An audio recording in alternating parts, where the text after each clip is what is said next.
Singareni scam కు పాల్పడుతున్న రేవంత్ సర్కారుపై రాష్ట్ర వ్యాప్తంగా నిరసన సేగలు వెల్లువెత్తుతున్నాయి. సింగరేణి సంస్థను కాపాడుకునేందుకే కార్మిక లోకం ధర్నాలు పాల్గొనాలని కూడా మాజీ మంత్రి కొప్పుల ఈశ్వర్ పిలుపునిచ్చారు. సింగరేణి సంస్థ నిబంధనలు మార్చి సీఎం రేవంత్ తన బావమరిదికి వేల కోట్ల రూపాయలు టెండర్లను కట్టబెట్టారని కూడా ఆరోపించారు. ఇటు బొగ్గు కుంభకోణంపై సీబీఐతో విచారణ జరిపి నిగ్గు తేల్చాల్సిన డిమాండ్ చేశారు.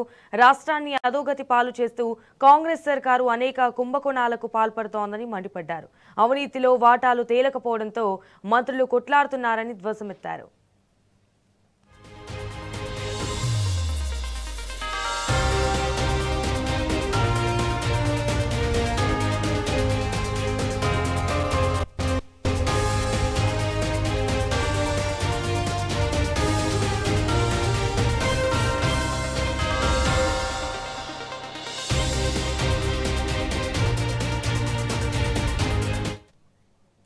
సింగరేణిలో అవినీతి టెండర్లకు నిరసనగా టీబీజీకేఎస్ ఆందోళనకు పిలుపునిచ్చింది.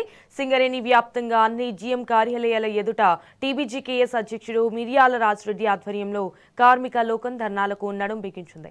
నైని బొగ్గు బ్లాక్ లో ప్రైవేటు వ్యక్తులకు టెండర్లు కట్టబెడుతున్న రేవంత్ సర్కారు ప్రయత్నాలను కూడా తిప్పికొడుతున్నాయి కార్మిక సంఘాలు. కోల్ ఇండియాలో ఎక్కడా లేని విధంగా సైట్ విజిటింగ్ పేరిట కొత్త విధానం తీసుకురావడాన్ని తీవ్రంగా వ్యతిరేకిస్తున్నామని స్పష్టం చేశారు. ఇటు సింగరేణిని దోచుకునే కుట్రలను కేంద్రం రాష్ట్ర విధానాలను తిప్పికొడతామని హెచ్చరించారు.